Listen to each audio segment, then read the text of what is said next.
Salut, je vais vous montrer qu'il est possible de couper très fortement avec un soft, et donc on va comparer un petit peu avec le backside, parce que c'est deux revêtements qui sont adhérents, et donc on va pouvoir les comparer. Donc le backside, c'est une surface pleine et adhérente, alors que le soft, c'est une surface à picot et adhérente. Tous les picots ne sont pas adhérents de la même façon, hein. Il y en a des plus adhérents, il y en a des moins adhérents, bon, c'est pas très grave, ce qui compte c'est qu'on a de l'adhérence, et donc on va pouvoir mettre de l'effet. Je vais commencer avec un exemple. Si avec ma raquette je vais à 10 km/h et que la balle atterrit sur la ligne blanche de la table de mon adversaire en profondeur, lorsque je vais faire le même geste avec le soft, je vais à 10 km/h, et bien il faut savoir que la balle n'ira pas jusqu'à la ligne blanche de mon adversaire. Pourquoi? Plusieurs raisons. La première, c'est que ici j'ai une surface pleine et donc la balle s'enfonce dans le caoutchouc, roule dans le caoutchouc et puis est propulsé par le caoutchouc, et ce sur une longue distance. Alors que ici, avec des picots, la balle est moins enfoncée et donc je vais avoir une propulsion moins grande, puisque lorsque la balle s'enfonce, on a un léger affaissement avec le picot, et puis on a une remise en forme du caoutchouc qui est moins grande, puisque l'amorti est moins grand. Ici, l'amorti est grand, donc la remise en forme du caoutchouc est grande. Ici, l'affaissement est moins grand, donc la propulsion est moins grande. Ça, c'est la première raison pour laquelle la balle va aller moins loin en poussette. La deuxième raison, c'est que ici, je vais parcourir une longue distance, parce que la balle s'enfonce dans le revêtement, et donc on va avoir un long amortissement pour que la balle pousse. Alors, bien sûr, la balle ne va pas aller de ici jusque là, hein, lorsque je vais faire une poussette. Je ne vais pas faire comme ça, et puis la balle ne va pas rouler avant d'être propulsée. Mais pour exagérer, ça se fait sur une petite distance, mais je vais agrandir les mesures, je vais exagérer volontairement pour qu'on puisse bien comprendre. Donc là où ici je vais parcourir 12 cm par exemple, ici je ne vais peut-être pas en parcourir 12, je vais peut-être en parcourir que 8. Bon, voilà, c'est un ordre d'idée. Voilà. Et enfin, dernière raison pour laquelle la balle est propulsée plus loin, c'est tout simplement parce que ici je vais avoir une propulsion continue.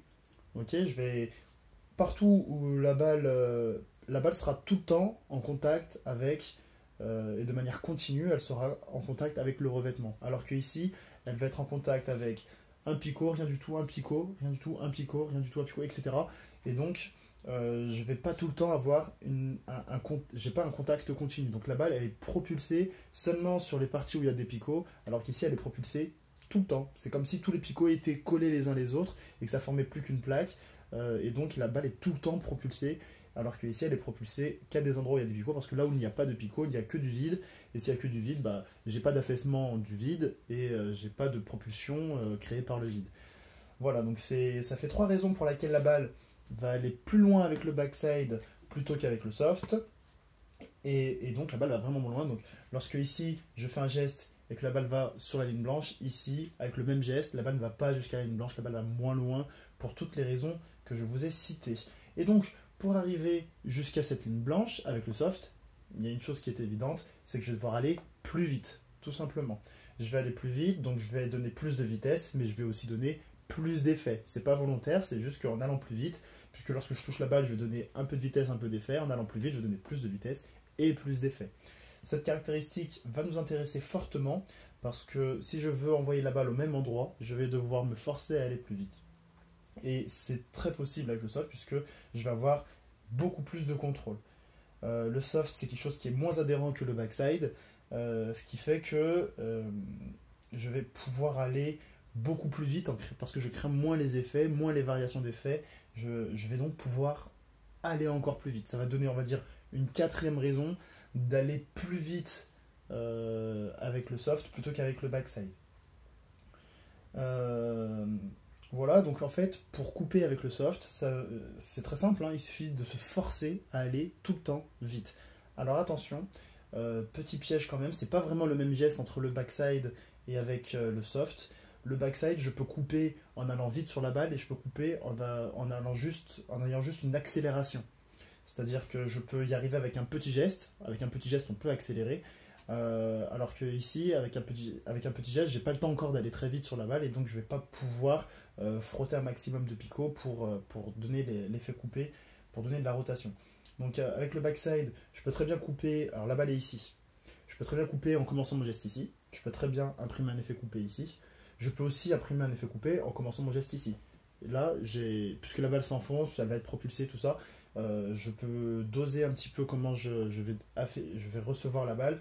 Je vais pouvoir imprimer beaucoup d'effets, même avec un petit geste, sans aller super vite, juste en ayant une bonne accélération, je vais pouvoir réussir à mettre beaucoup d'effets. Avec le soft, pas du tout. Ici, si je commence mon geste ici alors que la balle est déjà là, je ne vais pas pouvoir mettre beaucoup d'effets parce que d'ici que je touche la balle, je ne vais pas pouvoir aller très vite. Je vais devoir commencer mon geste beaucoup en avance pour encaisser de la vitesse. Et enfin, lorsque la balle touche la surface pivot, il faut qu'elle touche à une vitesse assez intéressante pour que la balle puisse tourner avec la faible adhérence qu'il pourrait y avoir. Donc je suis obligé d'aller très vite pour avoir une adhérence, pour avoir une balle qui tourne énormément.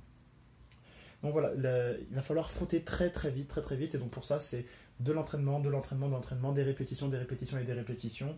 Je vais devoir aller très vite, et jusqu'au moment où mon bras naturellement va aller très vite, tout simplement. Donc c'est des heures d'entraînement pour se dire, ça y est, mon bras va assez vite, et puis je garde beaucoup de contrôle parce que j'ai pas une adhérence incroyable, ce qui fait que la balle va pas aller très loin, je vais pas avoir une surface pleine, va pas être très loin, j'ai pas une surface pleine, du coup j'ai pas une propulsion continue, donc je vais pouvoir aller encore plus vite.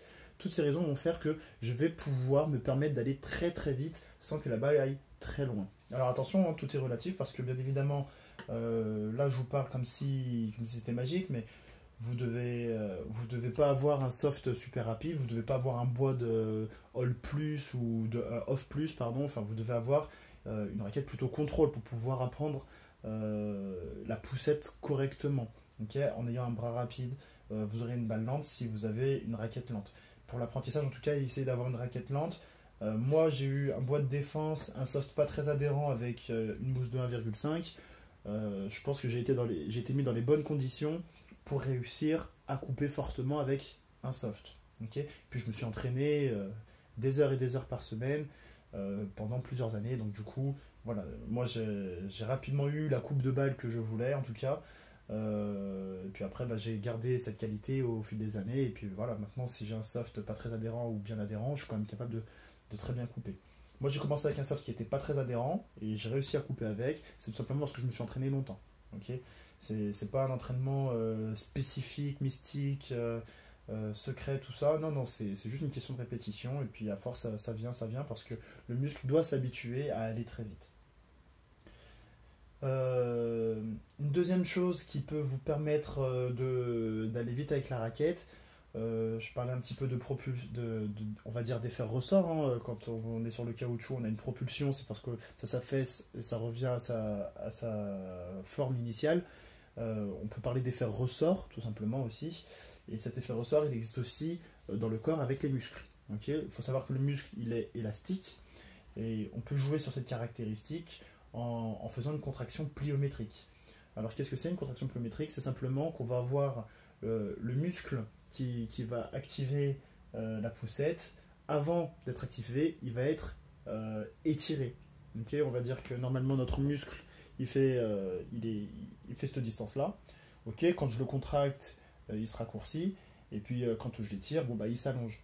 Et lorsqu'on allonge notre muscle, naturellement, il a une tendance à vouloir revenir à sa distance normale. Ce qui va faire que pendant notre poussette, on va étirer d'abord notre muscle. Et donc pour la poussette, c'est le triceps. Hein. On va vouloir étirer le triceps, et pour étirer le triceps, alors on va pas prendre le deuxième bras pour faire ça, hein, c'est pas le but. On va tout simplement activer le muscle antagoniste, on appelle ça, donc c'est le muscle, on va dire, opposé, et donc le muscle opposé, ça va être le biceps. Donc ce qui va faire qu'on va faire un mouvement avec le biceps, suivi immédiatement après du mouvement avec le triceps. Ce qui va faire qu'on va avoir une contraction pliométrique, c'est donc simplement faire arrière-avant. Ça va faire ça. Okay, on a des défenseurs qui poussent uniquement avec une contraction concentrique. Donc on va juste contracter le muscle pour qu'il se raccourcisse. C'est la contraction concentrique. Et puis on peut avoir la contraction pliométrique où j'étire d'abord le muscle avant de le contracter. Et si je l'étire, c'est parce que le muscle qui est à l'opposé s'est contracté. Ok, donc ça va faire, donc je suis dans cette position, ça va faire ça. Voilà, je ne sais pas si c'est super bien montré, mais voilà, donc le bras va aller plus vite parce que j'ai une contraction pliométrique. Ça se retrouve dans d'autres coups techniques, hein, c'est pas que la poussette, mais voilà, c'était pour faire un peu une petite précision. On peut couper plus fort en allant plus vite avec le bras, on peut couper plus fort parce qu'on peut se forcer à aller plus vite avec le bras parce qu'on a une raquette qui est beaucoup plus en contrôle. Et voilà. Donc là, c'est Speedy Soft, il est pas spécialement adhérent, je l'ai utilisé pendant très longtemps. J'ai essayé pendant une semaine le Super Spin Pips Shop 2 en poussette, il est excellent. J'ai un peu moins aimé en défense, mais voilà, en poussette, moi je parle de la poussette en tout cas, c'était excellent le Super Spin Pips Sub 2. Et là actuellement j'essaye le RITC 840. Il est bien, il n'est pas aussi bien que le Super Spin Pips Sub 2. Mais voilà, donc je trouve il est plus adhérent que celui-là, que le Speedy Soft. Il y a beaucoup de softs qui sont plus adhérents que celui-là, mais voilà. J'espère que cette vidéo vous aura plu, j'espère qu'elle vous a intéressé, j'espère qu'elle vous a appris des choses. N'hésitez pas à me dire ce que vous en pensez dans les commentaires, et puis bah, je vous dis à une prochaine pour une autre vidéo. Salut!